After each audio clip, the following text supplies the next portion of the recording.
The next day, Hagana and I decided what we were going to do. Hagana was not going to look at her own terminal. It was because she knew she had done all that she needed to do. So all that was left was to be at my side, watching the results. But that did not mean that she would not be of any use. She had to be there. She belonged there. It's game time. The instant trading began. I mumbled that to myself while Hagana nodded silently. On the last day of the investment contest, there was red letters across the trading screen saying just that. The time until 5 p.m. was counted down, stirring things up for the participants. The number of participants dwindled even more than it did yesterday, it seemed. Looking at the entire marketplace, stock prices largely did not change. Instead, the trade volume of stocks was completely different from before. Buying and selling, it was something that happened when a buyer and a seller appeared. Pardon me. They were like fish struggling in a largely dried up lake, trying to find water to swim in. But I saw something different being projected. I've seen it in a film once, a scene where fish are swimming in the oceans of the earth. A net is raised and a large catch of squirming fish there are caught. A big haul, people from Earth, which had a long history, had managed to craft out a wonderful phrase. Hal? I know.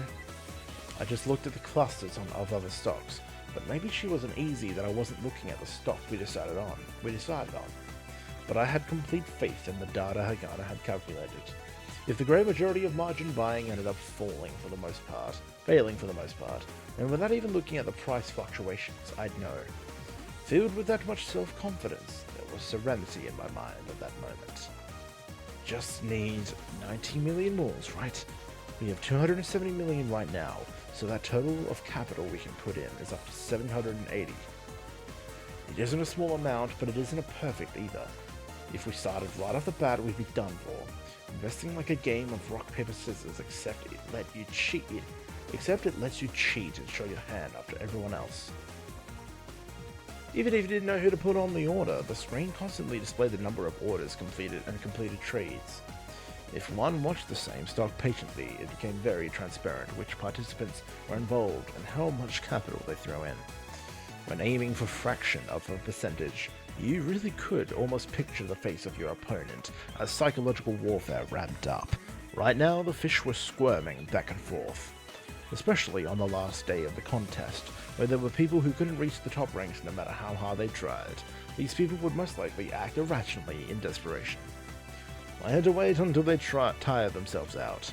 People like that were mostly playing this like a game. When gaming, if one were to play after losing motivation, interest would wane quickly. The one thing that should be of concern were the ones who were thinking they could profit by taking positions opposite to ours. If I just dashed off and threw in too much money, a stock, for example, 1,000 moles would just pop up at 1,200. If that happened, the sellers would close in. Certainly a lot of them would sell 1,200. The ones holding onto the stock would sell at a high price with a smile on their face. The margin sellers would write a 1,200 mole selling price on their position list, and if that fell, then the fall would lead to profits for them. On the other hand, we were to hold onto the stocks bought at that price. We would have no choice but to take a stand and drain our funds. Really, the only thing I could do now was pray like Lisa. We had certainly to lose. To win, we had to make the opposite happen. So we waited patiently. Within the marketplace, those running out of time alongside those who had lost interest promptly left, leading to the continuing decrease in trading. The water that the traders needed to swim in was rapidly drying up in the marketplace. In technical terms, normally it would be said that liquidity had dried up. If there wasn't others to trade with, the smallest of orders could cause the prices to fluctuate wildly, up or down. But if the price went, then the sellers would surge forth, and when the price went down, then buyers would surge forth. I waited, as the red letters denoting the time left until the end of the investment contest continued to change as time elapsed. I did nothing and waited. Black Chocolate Corporated was a company that had low trade volume. It wasn't a gathering spot for one's flailing around, but it also wasn't totally ignored either.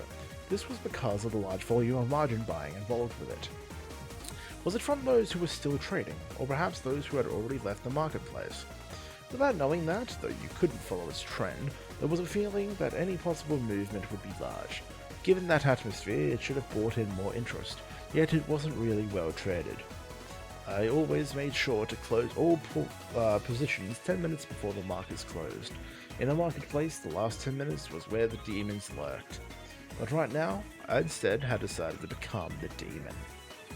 The 760 million moles of capital at my disposal was a large sum of money, even for the imaginary marketplace. Even for the guy like me in third place, obstructions and chaos in the marketplace caused him to lose behind me in third place. Oh, whatever. On top of that, excluding myself and Mr. Truge, the numbers and positions changed furiously in a grey blur. At times, there would be someone pulling upwards and ranking, like a fish surging forth in a flash of brilliance to rise up only briefly before dropping and sinking further. For someone to look at the rankings, it would not be too strange for someone to get the misconception that I was done with trading. I didn't make any moves, particularly also to feed those misconceptions. With the morning trading finished, I ate the food Lisa prepared, and then I waited quietly. Not once did Hagana open her mouth or say anything. An hour later, the market opened, and we went in to observe. A share of Black Chocolate Corporated went up in value by 9 moles versus the previous day, and now was trading at 812 moles. The total trade volume this morning was slightly over 42,000 shares. In other words, no more than about 32 million moles in capital had moved. Even looking at the margin trading balance, for the most part, there was no movement. About time to stir things up. I muttered to myself as I entered the market order for 3,000 shares. Within the dizzying pace of the trading board that I had been monitoring up until that point, I could feel the rumblings of a disturbance coming. It was the sound of a giant whale swimming. Keen-minded individuals probably felt it. After hesitating on my order, there was an agreement, and the share price became 813 moles. And then, as if acting in concert, someone also sold 3,000 shares. 812. The fish were gathering, and for the most part, these were the thinker types. The time slowly became 2 o'clock, a little less than 3 hours to go. Within a span of about 5 minutes, I made market orders for 2,000 shares and then 3,000. Drawn on by that sound, the trade volume slowly started to rise. Sellers and buyers were gathered, and it looked like the sellers were prevailing slightly as the price became 810. Though the tens mark acted as an obstruction, the sellers slowly started to eat away at that barrier. Soon it was 3 o'clock, and the trading screen there was an announcement for the contest sponsors. 2 hours remained. Everyone was trying to do something or another with the remaining time. Though it was obvious enough that a loan was enough to cause some commotion. As the trade volume went up another tick, I made my move. The guard looked like she wanted to say something as I became aware that she was looking at me. But I ignored her and continued to stare at the screen. 3:17, the commotion from the announcement died down and everyone took a moment to take a deep breath. In one stroke, I made a market order for 100,000 shares. Roughly 80 million moles, 10% of the amount I could trade with. Naturally, for a buy order such as that, there wouldn't be enough orders to accommodate it. With each sell order coming up one after another, the price suddenly raced upward. 811, 12, 13, 15, 18, the price kept moving upwards, and from time to time it would match with someone's sell order. Owing to a quirk of the trading system perhaps, the upward swing would only stop for an instant. It was certainly enough to wake up anyone who was asleep at the wheel. It started. I laughed with a complacent smile. Up until then, 100 shares, 200 shares, and almost 3,000 and 4,000 were transacted, before things suddenly went up another order of magnitude. Water! There's water here! The fish came seeking a place to swim, and the spot where they gathered became the water for other fish as more and more was drawn to it. 200,000 shares sold, 10,000 shares bought, 5,000 shares bought, 7,000 shares sold. Seller's advantage. Oh, my mouth is getting dry from all this fast talking because I just want to get through this and finish this game. Hold on.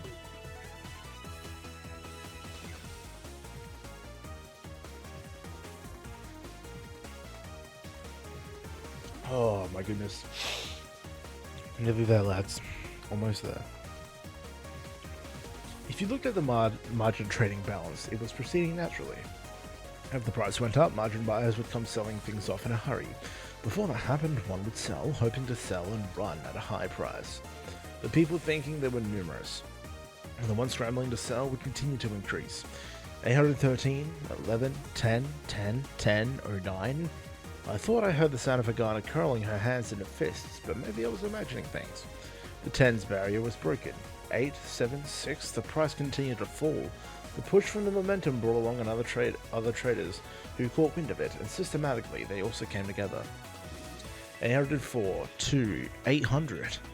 At the 100's mark, the buy orders increased by 200,000. But the raging assault pounded that mark relentlessly. If that wall fell, then the price would continue to fall. If the buyers were to ride this out, then selling would become more difficult, so the buyers supported that level fervently. The offense and defense continued as I pressed a key. While everyone was fighting with wooden poles, I felt like I was calling the shots from a tank. A buy order of 200,000 shares by a single person was made. The battle was reversed. How? Nagana mumbled my name, but it didn't seem to get my attention. Apparently, the excess of mental stress was what caused her to mumble pointlessly. I made a sidelong glance and saw Hagana staring intently at the terminal, not bothering to look up at all. Last night, I had said that this trading was for Hagana's sake. That time, Hagana was really in a panic. This is why Hagana was waiting in anticipation. She was awkwardly expectant of the outcome. That awkwardness was because, up until this point in Hagana's life, I was sure that she knew all too well that hopes had no meaning. A long time ago, it wouldn't be too out of the question to think that she might have given up on hoping for anything. But it was a boon to have been able to utilize Hagana's mathematical prowess for real-world problems, and Hagana responded to that. Hope was most definitely not meaningless. If something couldn't be done, do it until it can be done. That was definitely not a meaningless thing. Her face held hope in an almost tragically awkward way, saying that hoping wasn't meaningless.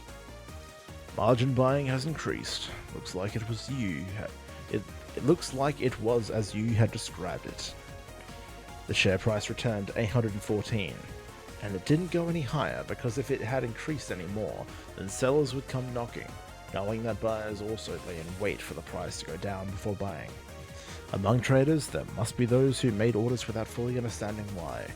Within those, I watched the margin buyers closely. More or less, there was movement, but not very large movement. After shaking it so much, if it didn't move, then they would have been mostly dead. Based on calculations, almost 80% should be dead. 80%? The margin debt balance in total was 1.15 million shares. 80% of that was 920,000. In other words, even if the price goes up and sellers came forth, 200,000 shares would be valued at 160 million norms. Leftover funds would still be over 500 million. It should have been doable. How? The price? And as Hagana said it, I looked at the share price. It continued to rise. 15, 16, 17. Someone fairly big had shown up. The sellers issued a challenge, but the buyers showed up and the price headed towards 824. The time was now 4 o'clock. There was 1 hour left. For the ones with little by the way of funds who were thinking of clawing their way into the top ranks by somehow grabbing onto the sudden huge rallies and sell-offs, it must have felt like they only had an hour left to do things. The remaining fish flocked to the stocks with even a bit of trade volume. Black Chocolate Corporate had caught a fair amount of fire too. After the price rose to 824, in one instant it dropped to 813. In another instant it had returned to 824 once more. She looked at that and spoke. Someone else's program has appeared. Perhaps so. The response is too quick and the way it calls out the price is too uniform. Like a pinball, the price fluctuated along the same width. Suddenly, the price in fluctuations started to move. It was clear that a program like Hagana's was trading according to the price as derived from statistical price fluctuations. There was a limit to how fast a human's hand could move. So letting a computer handle things would take profits of less than 1% and repeat hundreds of times, allowing profits to pile up. But in the end, it only worked because there were foolish humans who went along with the machine's patterns of trading. Now that it was the last day of the contest, the ones who would prey on these were filtering in. They were the ones who thought things out. The price jumped to 832. The program responded and pursued faithfully. Sellers got into the fray, which led to an explosion in trade volume. The time was now approaching 4:30. As expected, Hagana was looking straight at me. How? I looked at her slowly. I then nodded. Don't get scared. I shrugged my shoulders, then laughed. If you do, then it's over. Again, I waited fervently. The last 30 minutes, from the viewpoint of those immersed in the marketplace, was when time seemed to go by in a flash. For the most part, people were at their limits, making orders in desperation, but that price fluctuation was sending them equally through heaven and hell. It'd be bad if one were to give in to that torrent of emotion. You had to see through to people's intent. For Mafia and war films, reckless actions were executed in the last 10 minutes. The ones who died off easily were the ones who put their lives on the line in the last 30 minutes. 20 minutes, Hagana mumbled worriedly. The price was 824. It wasn't exactly a whale, but a sell order for 200,000 shares appeared. I put a buy order out for about 300,000. There was a whale. It seemed as if I could hear the voice in the minds of everyone who was participating. Birds that saw the spout of a whale gathered, just like sharks smelling blood in the water gathered. Sellers put out sell orders in screaming frenzy, but the buyers kept buying mercilessly. Many people understood why the whale appeared on the buy side. The margin debt balance was not sell orders waiting in the swings. They were dead, a dead paper tiger that said nothing. The price crossed over 840 and reached 850. My average stock unit price was 820, which had added up to a grand total of 490 million moles. If the price went up by less than 4%, then that would be 16 million moles. It wasn't bad, but it wasn't enough. It wasn't enough at all. With the remaining 400 million moles, I had to make up a bit less than 100 million moles in unrealized gains. Timing. It was timing. I had to become the demon. I must laugh loudly and run past the people who could only stare at the screen dumbfounded and yell out in their half-crazed frenzy, unable to make an order in time. The place to focus was here. Here it was. I let the time slip by, 1 minute after another. 13 minutes remained, 12, 11, 10. I didn't put out an order. It wasn't time yet. Sellers sold frantically while buyers bought frantically. The margin trading balance changed in a bustling manner. Margin selling was pulling up, as was margin buying. Margin buying wouldn't collapse. This could work. At the moment, I was about to make the final buy order. How? Hagana's shout stopped my hand. Hagana's finger pointed at the margin debt balance. Those numbers decreased suddenly. Is it selling? I think it's people who bought earlier and are selling it off now. In that case, we had to wait just a bit longer. In order to get the greatest effect, it had to be after selling had stopped. However, a sense of foreboding crept up my spine. Before things took off, the total margin debt balance was 100.05 million shares. After things took off, the part that piled on down was at most 300,000 shares. Despite that, it had already dropped to 700,000. There's a calculation error in the estimate. Hagana said it as if reading what I was thinking. How much? The square root of that figure, in other words, 100,000 shares. The error range. It was true that any movement had stopped at a bit less than 700,000 shares. Did all those margin buyers decide to sell? Were they anticipating a price drop? 7 minutes left. I had to decide now if I was going to put out an order. The price was at 836 moles. If the number of orders was too great, then there was a possibility that orders wouldn't be agreed upon. That is, the outstanding orders wouldn't be processed and the funds would get returned. That was bad. Frankly speaking, it was bad. There was nothing more disgraceful than losing while holding funds. It was the same as those who were foolish as to be overly cautious and still ended up dead in the water. I prepared an order with 400,000 shares. But what would happen if there was a large number of margin buyers still alive in the game? If that were the case, then we had to hold until the last minute, or we'd get hit by opposing orders. The chance of that was 50-50. No, that's not right. I looked at Hagana. Hagana looked at me quietly. Whether or not I would be able to acquire 200,000 moles wasn't the critical point. Could I trust Hagana's data or not? That was the question. Hagana pressed her lips together tightly and looked at me. Her face was full of anxiety. This trading should have been for Hagana's sake. I loosened up and then spoke. Well then, let's go. I turned to face the screen and then put out the order. Starting at 360 mils, it cut down sell orders like a raging wave. Buying soon followed, but since my order had precedence, though speed was not enough. Before long, I pulled away from other buyers and the price shot up to the sky. 850, 860, 868, 874, 879, 882. The force of my one attack stopped there. But there, the buy orders that couldn't catch up acted as a second wave, which pushed the price over. It took my breath away as the price flew up to 895 mils in one go. The average stock unit price was 861 mils, in excess of 900,000 shares. 10% profit from 700, oh my god, I can't read this shit. 720 million mils was 7 million mils. 17 million mils. Just as 2 million more just 20 million more left to go. The buying flooded in with 3 minutes remaining.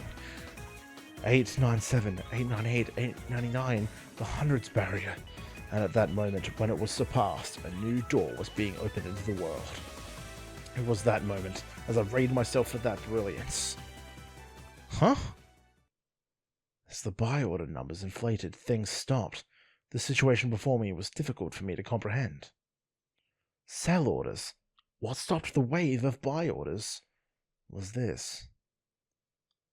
620,000 shares in total. Could there be a lag in the system? Things moved at a horrifically slow and ominous pace, as if a massive meteorite had slammed into a star. Someone has... I mumbled as I immediately looked at the margin debt balance, but it didn't move. A new challenger? If that were the case, then I could just get rid of all of it and claim victory. I put out an order with the remaining 100,000 shares I had. The trade volume opposed it. And then, in the remaining 2 minutes, the system moved. Buyers won out. This was going to work. Right when I thought that, immediately on the screen, the margin debt balance decreased dramatically. My breathing stopped. What was displayed was that within the earlier trading, there were margin buyers within the ranks. And then, those total numbers exceeded the statistical error Hagana had mentioned. That was the conclusion I came to. Sell. We weren't the ones who couldn't take it anymore. It was the margin buyers. What I was mumbling was wiped out by the roar of the demons in the last 2 minutes. The price reached 912 mils, and finally the buyers who were waiting to sell off the shares went and sold it all with full force. 908, 905, 901, 891, 882. It was accelerated vigorously. Down to 1 minute, no one could stop a small amount of buying going in. The game was over. The countdown on the screen stopped, and it showed that it was 5 o'clock.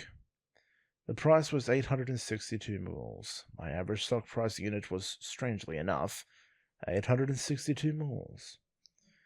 In other words, all our trading was meaningless, as our funds didn't even increase by 1 more. The conclusion. Defeated. I mumbled quietly. The result was 260 million mils. Second place. The prize money was 50,000. At that moment, the popping sound reverberated, indicating that mail had arrived on the computer. Perhaps it was a head-hunting solicitation, but why now? I ignored it and stretched my arms. Next to me, Hagana looked dumbfounded. It couldn't be helped. Hagana's forecast was off. Hagana mumbled something, but only tears came out. While looking at the numbers on the screen of the stationary computer, she cried expressionlessly. But I had nothing I could say. Instead, I placed my hand on Hagana's head and patted it roughly. When she had been frightened and sobbing in her room, she was covering up her head frantically. Thus, I patted her on the head. Hagana did not move to cover up her head. She just continued to cry without a single word. I gave her head a final light pat, and then stood up from the chair. I wanted a drink, and I was tired. I also had to contact Barton. Giving a big stretch, I popped my joints. I could say that I didn't feel so upset about losing, because it was all in an imaginary world. But probably more than anything else, it was from the sense of achievement of having come so far in lockstep with Hagana. I made sure to remember that just doing something like that could fulfill one's heart. It wasn't a bad experience, not a bad one at all.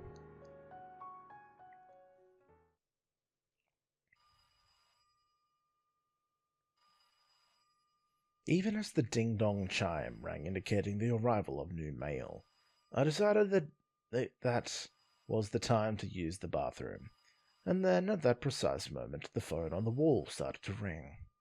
Perhaps Lisa was calling to find out about the results of the contest. I laughed sarcastically to myself as I picked up the phone. Who is it? I expected to hear Lisa's high-spirited voice, so for a brief moment the voice on the other end sounded like noise. It's me, Serold. What the heck? Looking for Lisa? I responded in annoyance, as if he had ruined my expectations. Well, I was expecting Lisa too, but you guys have some free time, right? The way he said it, it almost seemed as if he knew about the investment contest. I believe that he did know about it, but did he really have that much interest in it? I guess. Well, in that case, I'm gonna head over. Huh? Wait, what's going on? I'll explain when I get there. Also, one more thing. Sarah stopped for a moment as he said that. How is Hagana doing? He really is a pedophile. He had been babbling about how he got his hands on something with a girl who looked like Hagana. Perhaps it really was Hagana. I was a bit amazed thinking about this, but it wasn't as if I had a little interest in the matter. It's pretty bad. I said that on purpose. That took Sarah by surprise. I smiled bitterly as I wondered how much he was into Hagana, but what I heard next froze that smile. Toyama is also coming along. Please take care of things. Huh? What? Hey, wait! Not hearing anything I said, Sarot hung up the phone. Toyama? He's with Sarot? At a loss, I looked at the silent phone.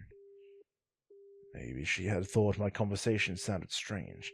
Hagana looked over while wiping tears from her eyes. Sarot asked how you were doing. That was how I worded it. Hagana had a dubious expression on her face, much like I did, and answered. Not too bad. Hagana said that and sniffled loudly. It's my fault that we lost. How, I don't know. I put the phone back inside. Hagana was awkward. She was very obedient, but awkward. Actually, it doesn't bother me all that much. It isn't just because I had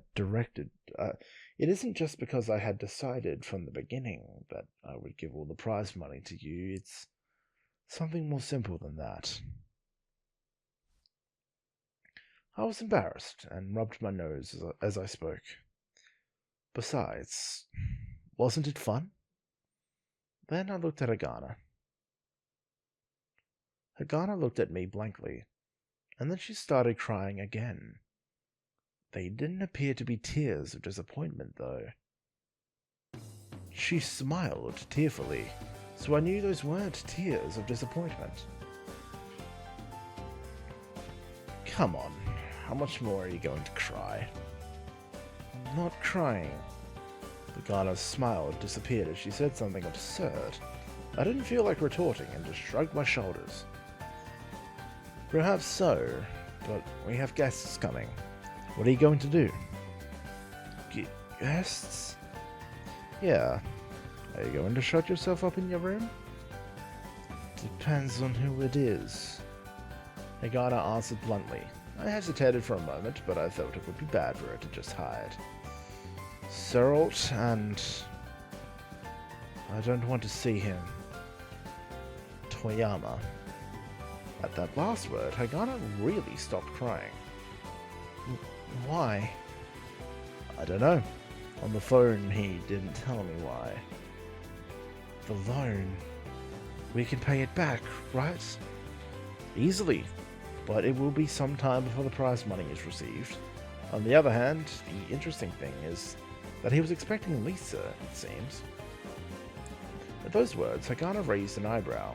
I didn't have any idea what it meant either. I wonder what's going on. I don't know. Hagana wiped her eyes, then as if she was some transforming hero, her expression changed. But we'll know when we see them. Exactly. Hagana had changed.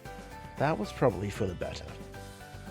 Hagana and I, without saying a word, sat at the table and drank hot cocoa.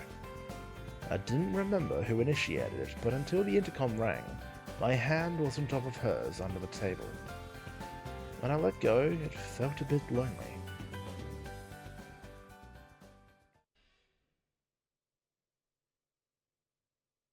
Yo.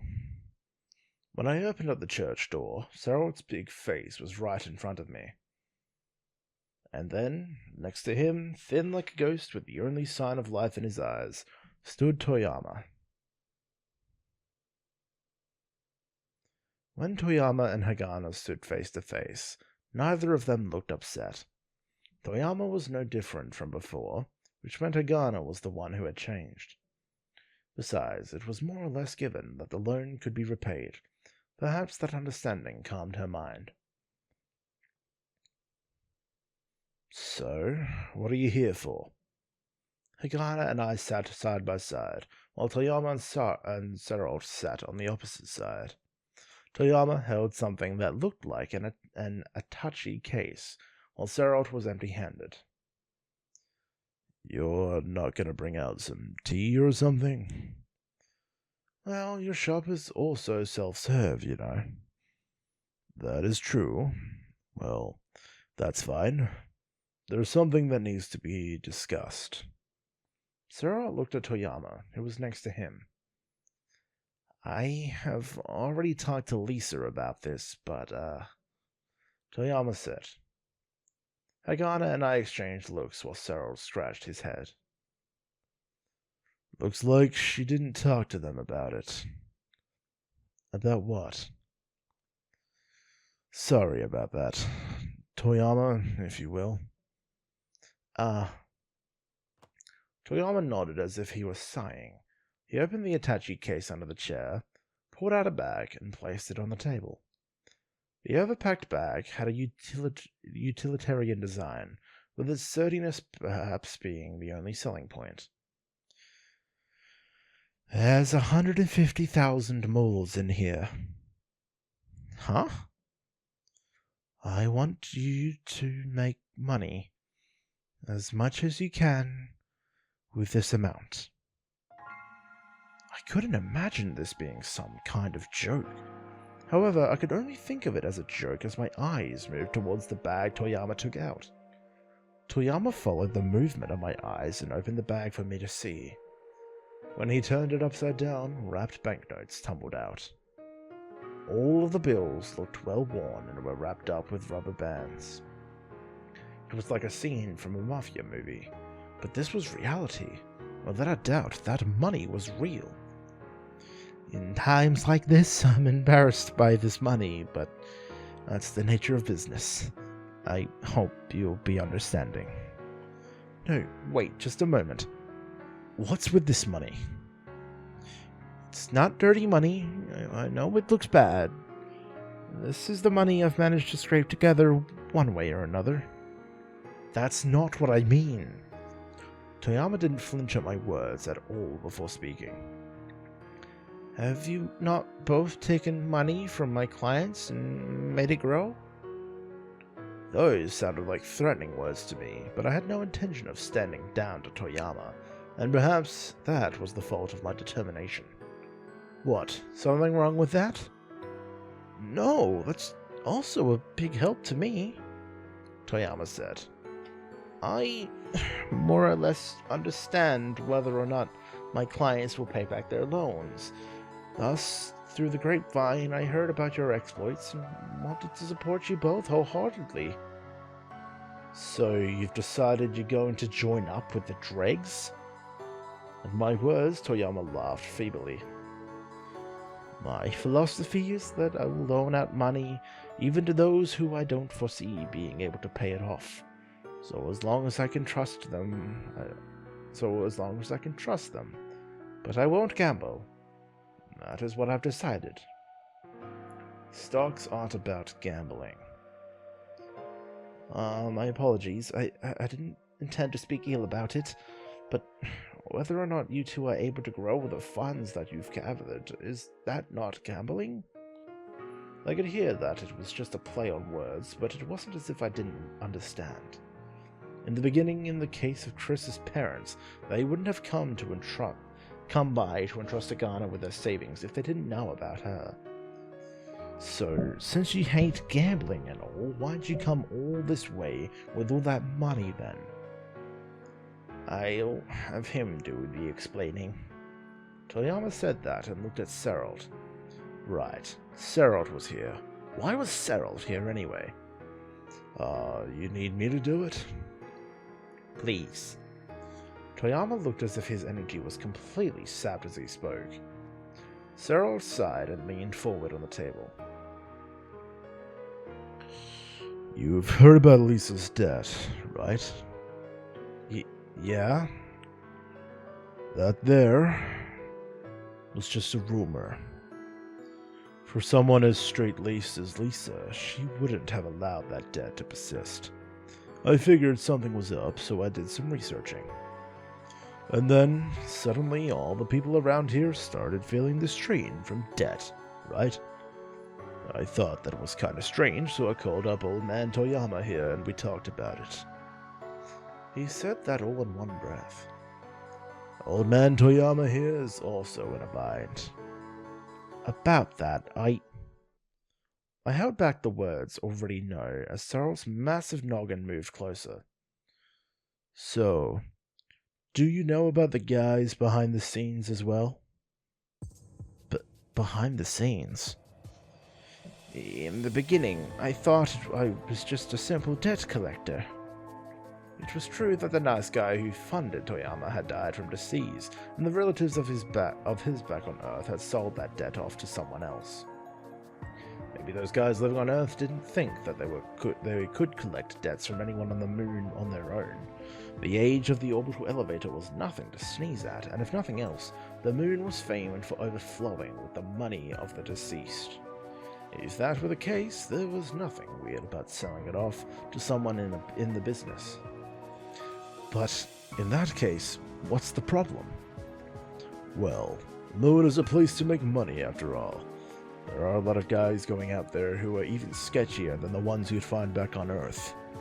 I've had a company that I had built up with my own hard work and determination taken away from me, and in that desperation, Lisa had saved me. So said Sarald, a poor owner of a cafe on the outskirts of town, whose impressive career was mentioned even by the cops. His programming ability was top tier, and was able to fulfill all of Agata's requests. Thus, my gut told me. It all sounded fishy. So I checked up on the people pressing Toyama for money, and it was just as I had thought. It was a well-known land speculator. Land speculator? They aren't rare on Earth, and over on the moon in Newton City there's a whole bunch of them. But for this area, they are still kind of rare. I don't really get what you're saying. A land speculator? That someone who buys up land or buildings or something? What would someone do with buying up land in this poverty-stricken area? Faced with my dumbfounded expression, Serald spoke with gritted teeth. The Lunar City government had informal talks about the redevelopment plan. Once again, they weren't words I was expecting. My brain couldn't follow all of that.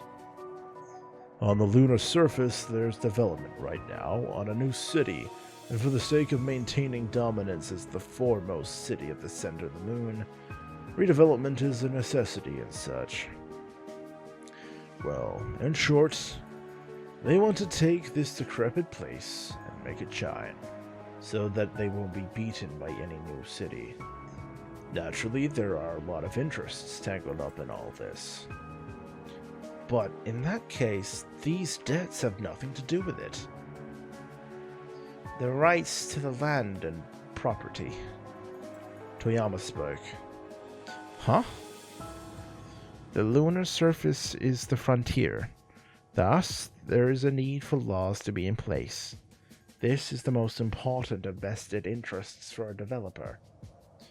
Even if one were to own the land, if the people borrowing the land were to build upon it by their own ability, I would dare say that the city development would more likely support that of the people who built their homes on that land. Rights are the same as that of the landowner, at least to that extent. On that note, there are a lot of homes that were built from scratch. Kid, you must have seen it for yourself as you went flying around, right? It seemed that he had seen me around somewhere, but I understood what he meant. In this area, there was nothing but buildings that were forcibly built up and complicated by their construction. Forget even trying to navigate through them. It seemed like there were many places you couldn't tell where one home ended and another began. While the administration had flirted with the idea of forcibly seizing property, well, a lot of money would have to be paid to the rights holders, or perhaps those people might be offered the rights to live there afterwards. But the problem is that people found out about this informal meeting, eyeing a possible increase in value, and wanted to corner the market. So then, those are the guys that hold your debt? Yes, I was being targeted. At any rate, this is why my money has been loaned out to those living in this neighborhood who are likely not to return it. With these debts, without having to go knocking door to door and negotiate, dozens of properties, for the most part, can be seized. A cheaper way of doing things. When debts outweighed assets, that was to be expected. And thus, with Toyama's foolhardy but kind-natured manner of loaning out money, this had the reverse result. A tight-fisted moneylender would only lend out to people who looked like they could return, and as much as they could return. But for Toyama, if the client could be trusted, even if it exceeded their ability to pay it back, he was willing to be patient by having them only pay the interest. Certainly, the borrower would be grateful afterwards, but they probably just figured it was Toyama after all. If the borrowers knew from the beginning that their property would get wrapped up in it, it would be the same as being strung up with a noose. This was especially dangerous, given that a lot of them were slow-witted enough to not foresee that happening if they borrowed from Toyama. Thus, they relaxed their guard. People like that, with the noose tightening around their necks, were plentiful in the neighborhood. With redevelopment, this place will not be the same. Bluntly speaking, it will completely lose its identity. Beautiful shopping malls, beautiful residential units, beautiful roads. It would look like an extension of the White Belt, perhaps. Of course, it would be a lonesome sight. But what saddens me the most is after all that was done to support these people without getting any fair payment, they are being forcibly evicted. Oh, whoops. Yep.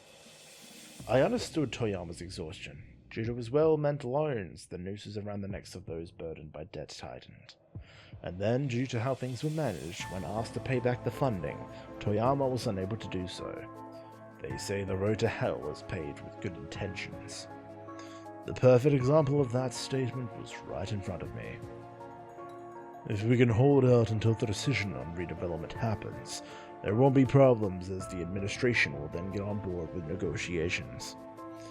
But if before that creditors foresee an increase in value, then, using debt as a pretext, they could take everything from the people burdened with that debt for pennies. Take everything they have away, with only the debt left behind on top of not having a place to live anymore. Land speculators with the rights to the land and the debtors and significant property at hand. They would then wait to offer to help the administration gentrify things here. And then the shiny city will bestow upon the rights holders a rather large profit. Redevelopment also takes on the meaning of dividing up the wealth for the lower class. If you use taxes from big corps in Newton City, ranking the down towards development. City ranking in the towards redevelopment. Even people living on the outskirts supporting the majority of Newton City would benefit. But if the land speculators were to have their way with things, in the end all of this will consist of only the rich getting richer. You come from the east, right? Sarah looked straight at me. Around where you're from, were there people who came from the moon after having been displaced by greater powers back on Earth? Weren't there, he said. My mind was filled with both anger and amusement. It was nothing but those kinds of people. It was only those kinds of people.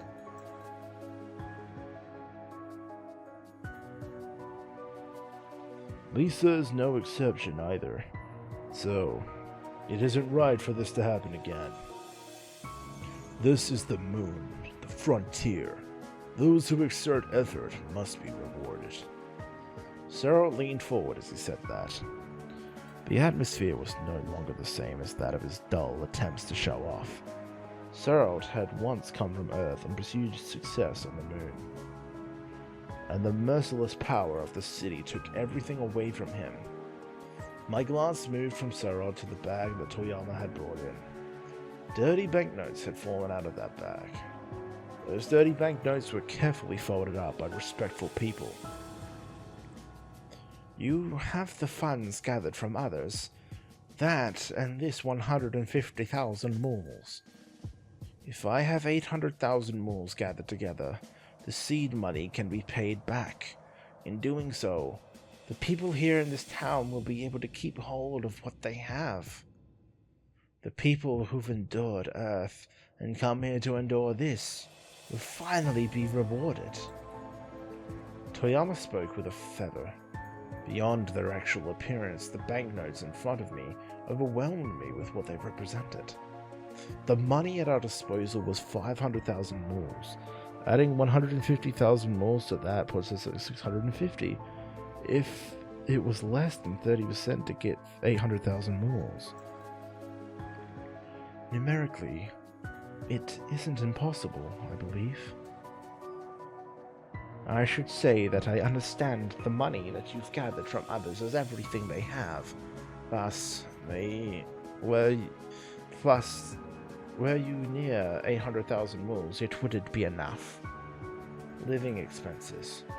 For the folks running a business, there were operating costs. For the infirm, there were medical costs, and for those with children, there were educational costs.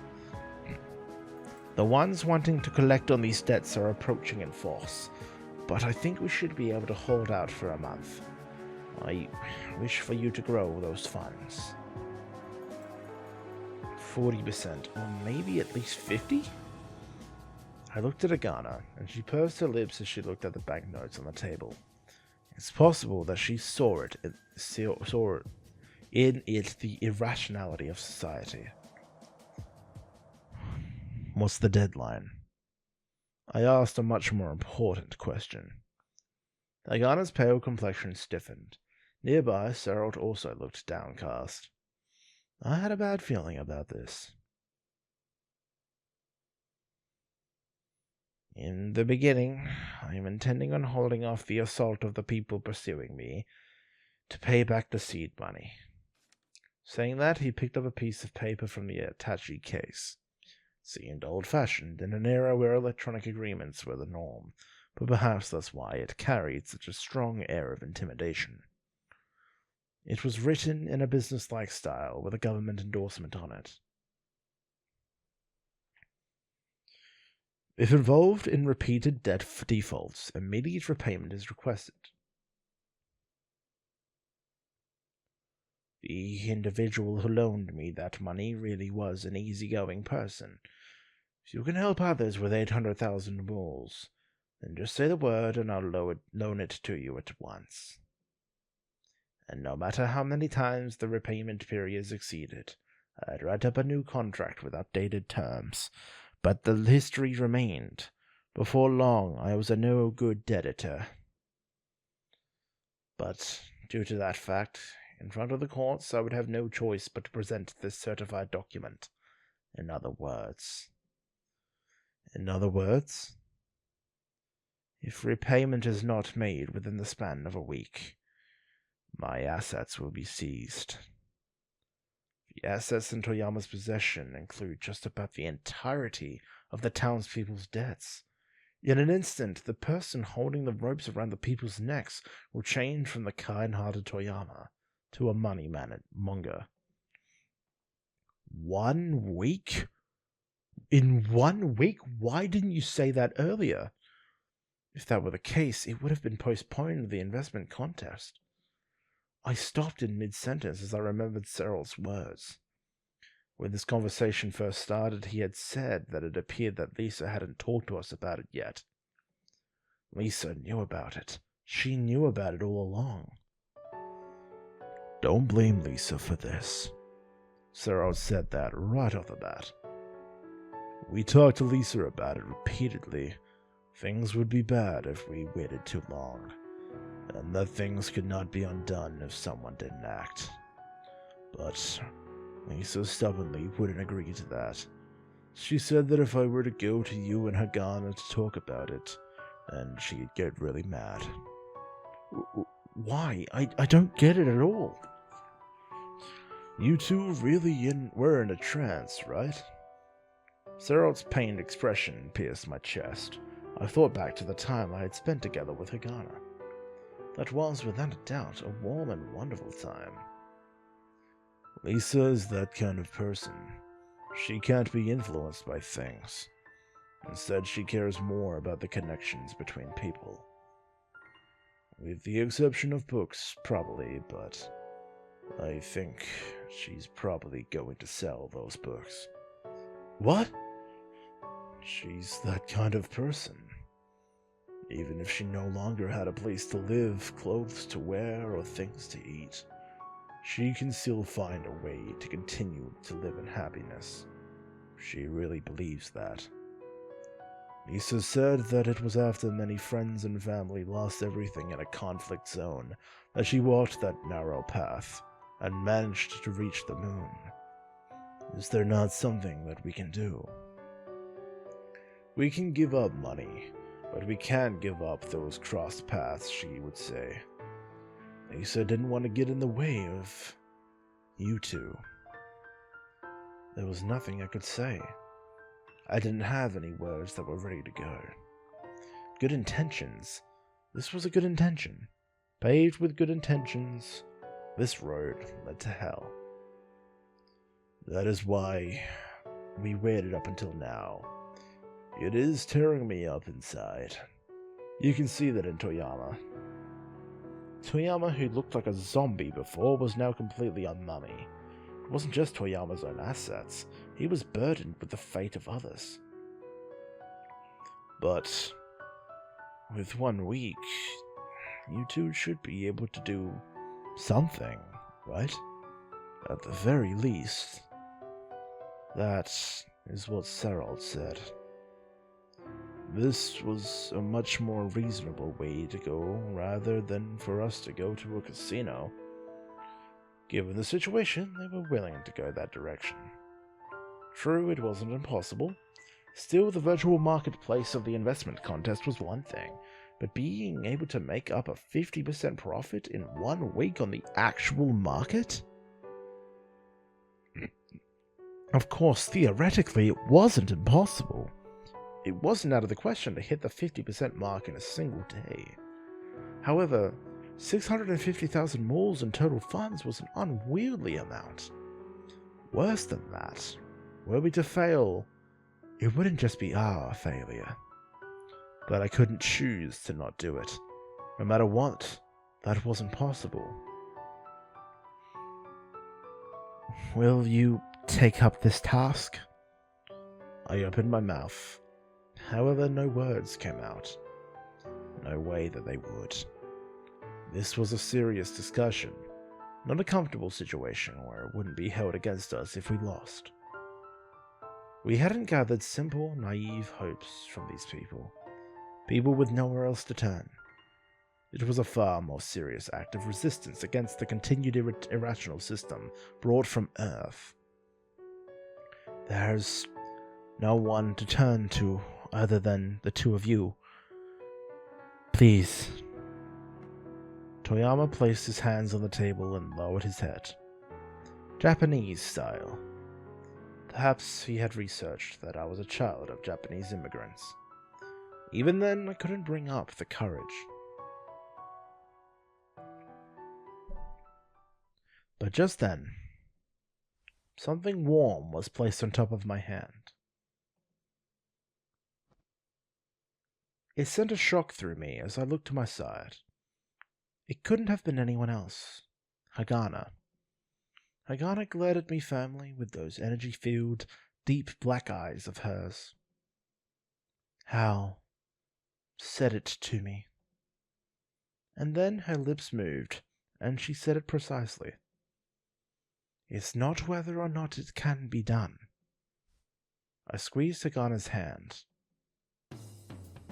But keep going until it works. Hagana was silent. After a moment, she nodded. Yes.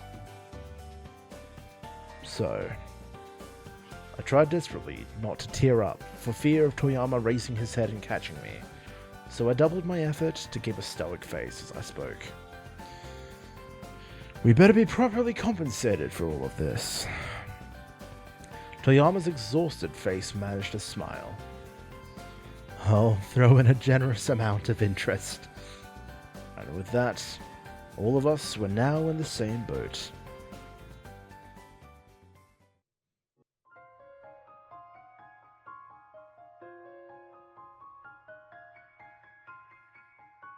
Afterwards, when Sarot was about to leave, he reminded me about Lisa.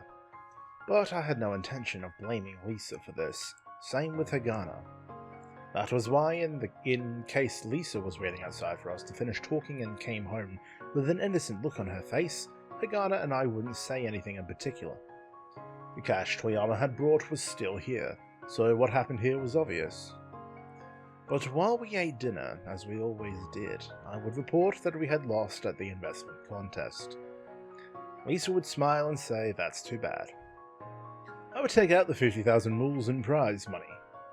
And after reporting that the debt had been paid, she would look a bit uncomfortable, but smile and say thank you. Hagana and I did not discuss this at all. What needed to be done, and how, was completely decided. In that case, all that was left was to do it. To keep going until things went right. But for me, there was also the situation with Barton.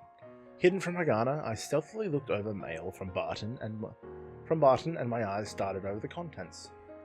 There were comforting words congratulating me on a second-place finish.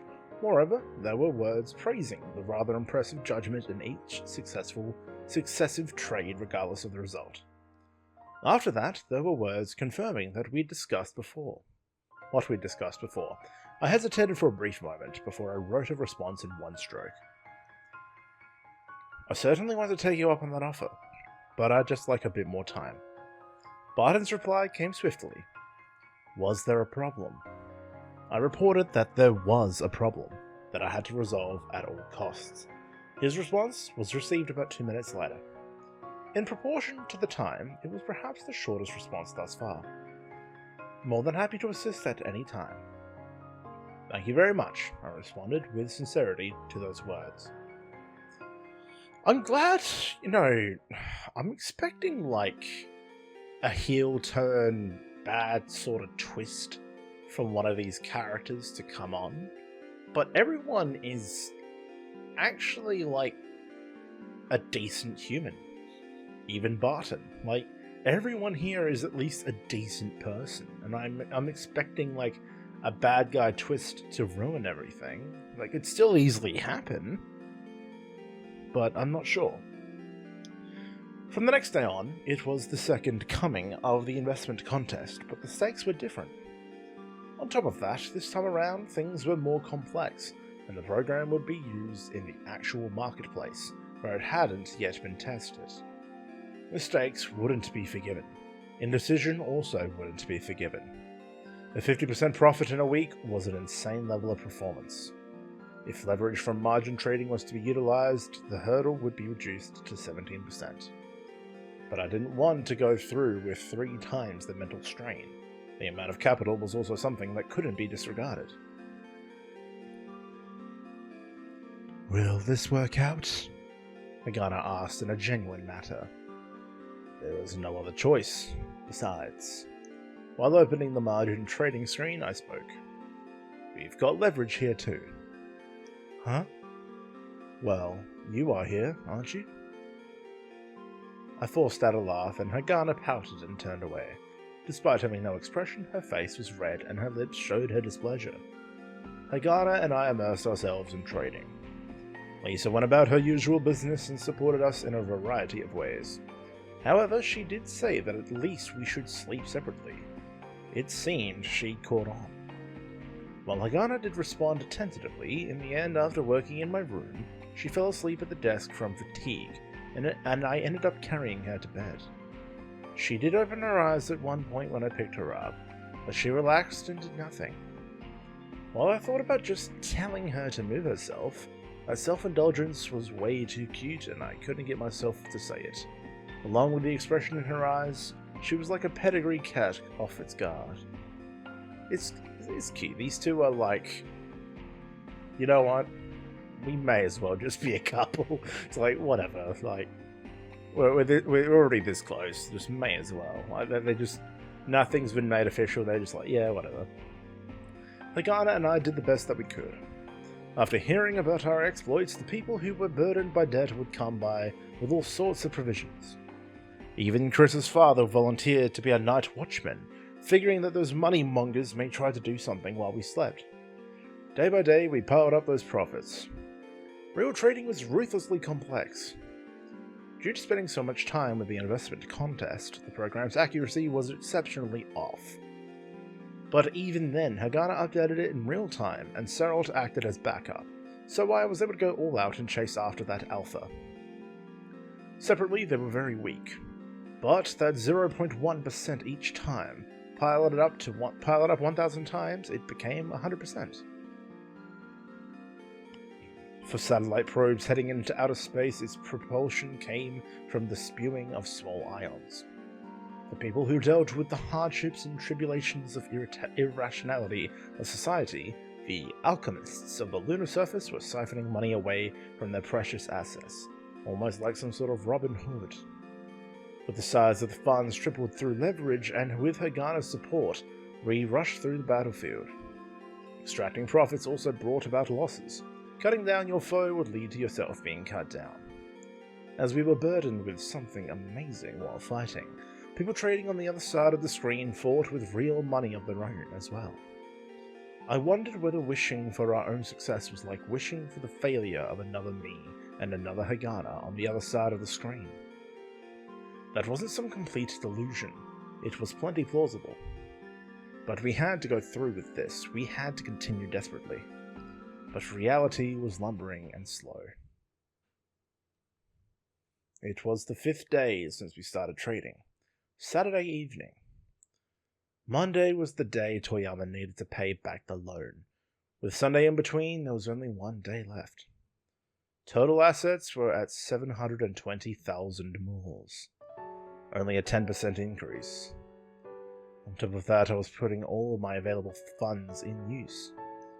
Due to continued trading after the investment contest, when trading was done, We really were literally out of breath. My body was at its limit. Hagana did not mention it to me, but once in a while she'd run to the toilet to throw up when her physical condition got particularly bad. There's still one more day left. Even though I didn't say anything, Hagana said it. That was one way to say that the situation was painful. And Lisa is... Hearing that, Hagana shook her head. She had spent the day with me immersed in trading, so there was no way of knowing. Speaking of which, up until recently, Hagana would ask me about Lisa while I was immersed in trading. At that time, I'd say that I didn't know, and Hagana would have a distinctly displeased expression on her face, as if calling me useless trash. Looking back, I could see that I'd come a long way. It occurred to me that I had spent a long time here. Going to the bathroom. Hagana said that and stood up. She headed to the bathroom unsteadily, so perhaps she needed to throw up again. Myself, I still had the runs, so I couldn't always keep food down. Though Lisa had a worried expression on her face seeing me like this, she didn't say anything. Even if she said anything, we definitely had no intention of stopping, and she had no choice but to let us continue. Thus, Lisa started to pray, often in the church. In the middle of the night, when I headed to the bathroom, I would realize that there was someone in the church. When I looked, it was usually Lisa. She was praying fervently toward the crucified, bearded guy. Perhaps this endeavor was a pointless struggle in the end. Was this where the strong became stronger? In Newton City Central Station, I saw the statue of E.J. Rochberg, founder of the leading bank on the moon. He was also called a fool for throwing himself into investing, and the result of that unbelievable effort was the elevation of his status to what it was currently. Will such good fortune not pay us a visit? I wondered what was going on as I became assailed by all these pessimistic thoughts. I thought that it was impossible as we proceeded, but it really... I thought it was impossible as we proceeded, but it really was impossible. I didn't want to listen to such an obvious conclusion. Just 80,000 mils more. No. What I desired was 100,000 mils. If living expenses and various other things weren't taken care of, the townspeople won't be able to pay off their debts and will fall victim to the money mongers, who were licking their lips in anticipation. On the last day, will we be able to gain enough profits? Short of a miracle, it was impossible. A miracle, a miracle. At that moment, I became aware of a fragment of a miracle. How? I've been thinking. Hagana said that as she came back from the bathroom. Though she came back from the bathroom, the area around her mouth looked a bit wet. Unless she washed her face, I knew right away that something was up. I think we have no choice but to narrow it down to one stock and risk it all. There's not enough time. Hagana went over everything that had happened up until now. Naturally, that failed during the investment contest. On top of that, this time the marketplace wasn't like the investment contest, where the guidelines and rules were clear. There were no obvious clues to go by, and within the current framework we had to nail a 10% profit from out of nowhere. If that was possible, we should have been able to do it from the beginning. On top of that, said gamble did not work during the investment contest, thus Hagana's words weren't very inspired. But instead of responding to her words, I simply said this. I'm gonna head out for a bit. Huh? How? Where? It might just work out. I didn't answer her as I stood up. With computer in hand, I faced my room. Hagana wanted to follow me, but her body was already at its limit, and she stayed seated, unable to get up quickly enough. Just say something to Lisa for me, if you don't mind. I said that from the hallway, and as I turned away from the room with the computer tucked under my arm. How?